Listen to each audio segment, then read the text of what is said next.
Olá, mais uma vez um prazer enorme estar aqui realizando este trabalho. Para que possamos iniciar, faremos uma prece. Senhor meu Pai, em todos os lares, a presença do amado Jesus, cheio de luz, levando o seu amor e a sua paz. Aqui, que eu possa contar com a presença do amigo espiritual me inspirando-nos. Que assim seja, Erasmo Gurgel possa atuar. Graças a Deus, graças a Jesus. A palestra de hoje tem como tema Bem-aventurados os pobres de espírito. Nós iniciamos com o livro Os Quatro Sermões de Jesus, quando Paulo Alves Godoy nos afirma que o sermão da montanha ou das bem-aventuranças foi proferido no monte, teve caráter coletivo, ou seja, foi proferido a todas as pessoas que seguiam Jesus. Jesus faz promessas aos sofredores de todos os matizes, informa que eles seriam consolados. Ele diz que ninguém existe por mero acaso, que a providência divina preside a destinação dos homens e atende suas necessidades. No Evangelho segundo o Espiritismo, capítulo 7, um trecho do Evangelho de Mateus, capítulo 5, versículo 3. Bem-aventurados os pobres de espírito, porque deles é o reino dos céus. Por pobres de espírito temos os humildes. Jesus então quer dizer que o reino dos céus é destes e não dos orgulhosos. Para ser admitido no reino dos céus, deveria ter humildade e simplicidade de coração. A humildade, que é a virtude que nos aproxima de Deus, enquanto o orgulho é o vício que dele nos afasta, é a revolta contra Deus. Kardec nos explica que existem homens que têm a opinião tão elevada de si mesmos e de sua superioridade que olham para as coisas de Deus como sendo indignas para merecer sua atenção. Preocupados com suas vaidades, não podem se elevar a Deus. Eles recusam a admitir o mundo invisível, porque se revoltam contra a ideia de algo que está acima deles. Mas Deus não recebe da mesma forma um e outro, porque Deus é justo. Ele não vai receber da mesma forma aquele que desconhece a sua majestade e aquele que foi humilde às suas leis. No Evangelho de Mateus, capítulo 8, versículos de 1 a 5, os discípulos questionam: Mestre, quem é o maior no reino dos céus? E Jesus diz: se não se converterem e não se tornarem como crianças, não entrarão no reino dos céus. Vocês devem se transformarem, vocês devem se tornar pequenos como esta criança, e aí serão grandiosos e maiores no reino dos céus. Kardec ainda continua afirmando que o princípio de humildade é condição essencial aos eleitos do Senhor. Os maiores, eles não têm pretensão alguma de superioridade ou então de infalibilidade. É o mesmo que dizer: aquele que quiser ser o maior entre vós, seja o servidor. Ou então dizer: todo aquele que se rebaixa será elevado e o que se eleva será rebaixado. Kardec ainda nos explica que aquele que é grande no mundo dos espíritos foi pequeno na terra e poderá levar para o céu aquilo que faz a verdadeira grandeza no céu, que são as suas virtudes. Já os maiores, os poderosos na terra, eles não conseguirão levar aquilo que fez a sua grandeza na terra, que são os seus títulos, a sua fortuna. Eles chegam no céu desprovidos de tudo. Ainda temos constatação de que, com as reencarnações sucessivas, nós encontramos a justiça de Deus. Porque aquelas pessoas que tiveram posições mais elevadas nesta reencarnação poderão ter a última posição na reencarnação seguinte, se foram dominados por ambição e por orgulho. Ainda um outro trecho, o trecho do Evangelho de Mateus novamente, capítulo 11, versículo 25, quando Jesus diz: rendo glórias, meu Pai, Senhor do céu e da terra, por ter ocultado estas coisas aos sábios e prudentes e ter revelado aos simples e pequenos. Desta maneira, nós sabemos que os humildes são aqueles que se humilham a Deus. Eles não se creem superiores aos outros. Mas os orgulhosos, eles tratam Deus de igual para igual, quando não o negam. Na antiguidade, prudente era sinônimo de sábio. Deus os deixa livres para procurar os segredos da terra, enquanto revela os segredos do céu aos simples e humildes. Da mesma forma, os grandes segredos do Espiritismo, tudo isso que nos é revelado através dos Espíritos, e os incrédulos se questionam por que os Espíritos não se esforçam para convencê-los. Mas os Espíritos, eles se dedicam, eles estão sempre em volta daqueles que desejam receber as informações do mundo espiritual com boa vontade e humildade. Erasmo Gurgel afirma que existem incrédulos em toda parte. Incrédulos, mesmo nos campos religiosos, que leem a Bíblia, que sabem de tantas coisas do mundo espiritual. Não estão ligados a esta ou aquela religião. O incrédulo é aquele que até conhece as passagens do Evangelho, muitas vezes de cor e salteado. São aqueles que recebem e ouvem as instruções dos Espíritos, mas eles, de fato, não absorveram Jesus no íntimo. Eles não aceitaram realmente a Deus com submissão. Incrédulos são aqueles que acreditam que podem manipular isso ou aquilo, que podem se recusar a receber determinadas comunicações. Muitas vezes estes incrédulos dão atenção aos obsessores, falam do mundo das trevas, mas quantas vezes se admiraram com o poder dos espíritos bondosos? Quantas vezes descortinaram a visão, tirando o seu orgulho e perceberam na imensidade de espíritos do bem que fazem um trabalho incessante para nos conduzir no trabalho do Senhor. Erasmo diz isso.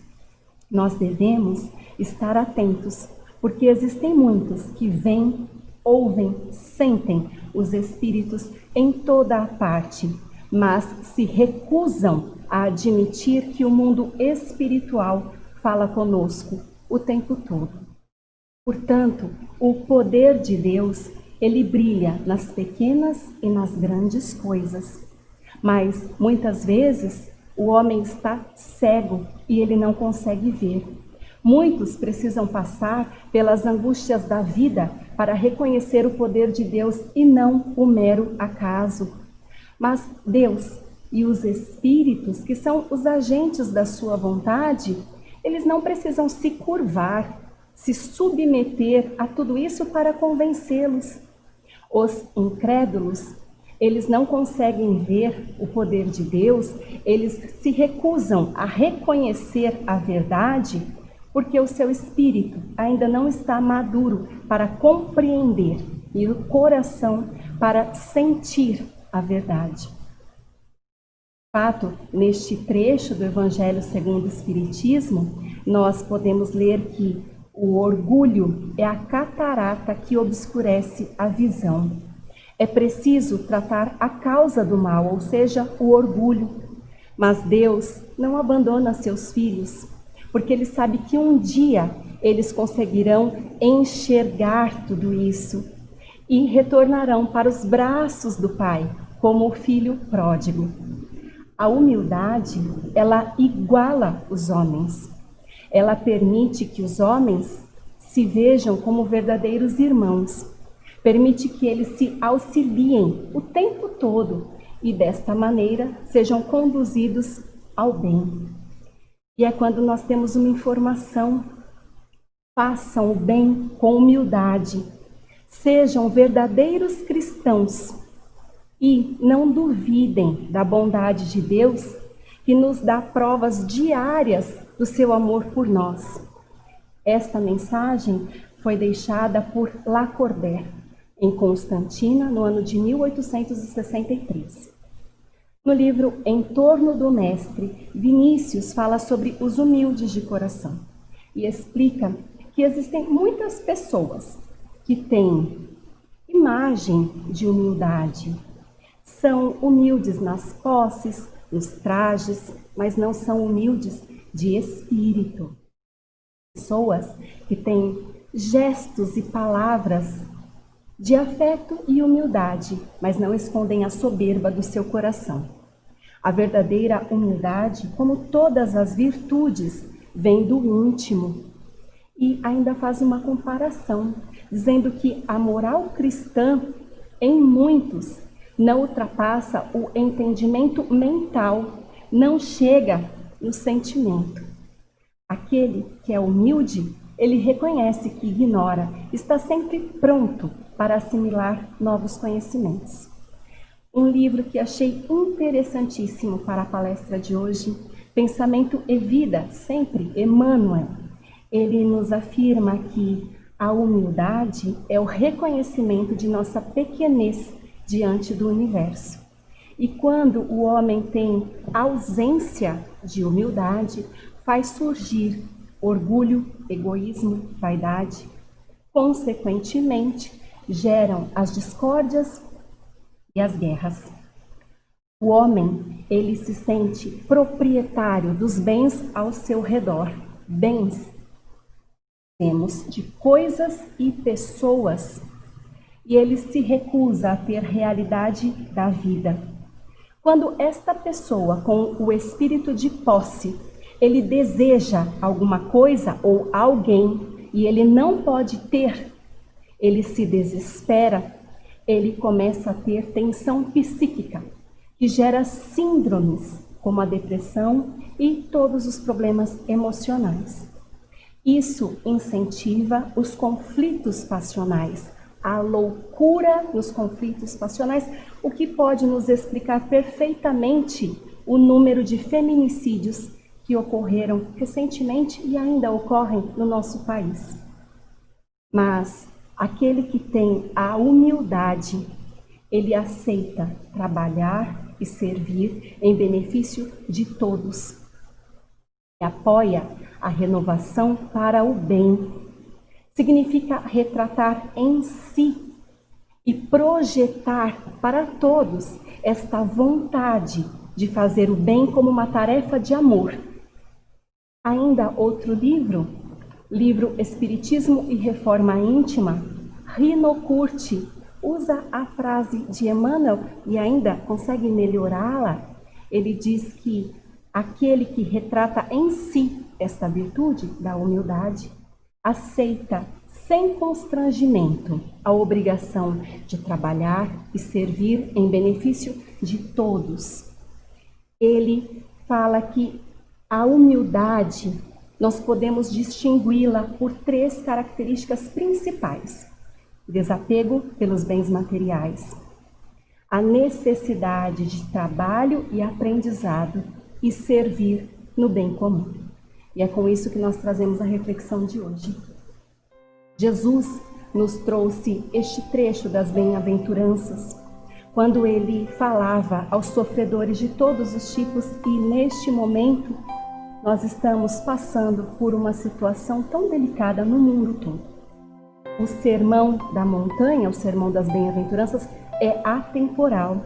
Ele pode ser colocado em todos os tempos da humanidade, em todas as épocas onde os homens sofreram deveras. Jesus, que diz para nós que os sofredores eles serão consolados e que a providência divina cuida de nós. Ninguém está desamparado. Nós pensemos que neste momento existem inúmeras pessoas que estão passando fome, frio, tantos desesperos, pessoas que acreditam que a morte é um fim libertador. Não têm consciência de que apenas o corpo físico pode ser destruído. Acredita que o seu sofrimento na terra é tão terrível que é melhor morrer. Pessoas que estão sendo abandonadas nos lares porque outros têm medo de morrer. Uns têm medo da vida, outros têm medo da morte. E você que se considera humilde, você que é aquela pessoa que é desapegado dos bens materiais, você faz a caridade material e moral.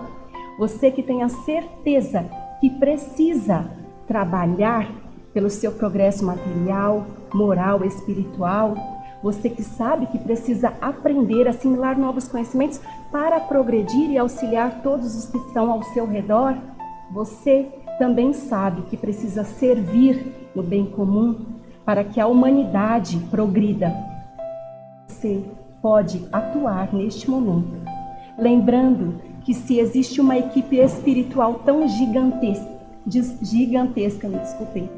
que pode inspirar todos nós no sonho, ou mesmo quando estamos lendo o Evangelho, quando serenamos o pensamento, meditamos, nós somos alertados por eles.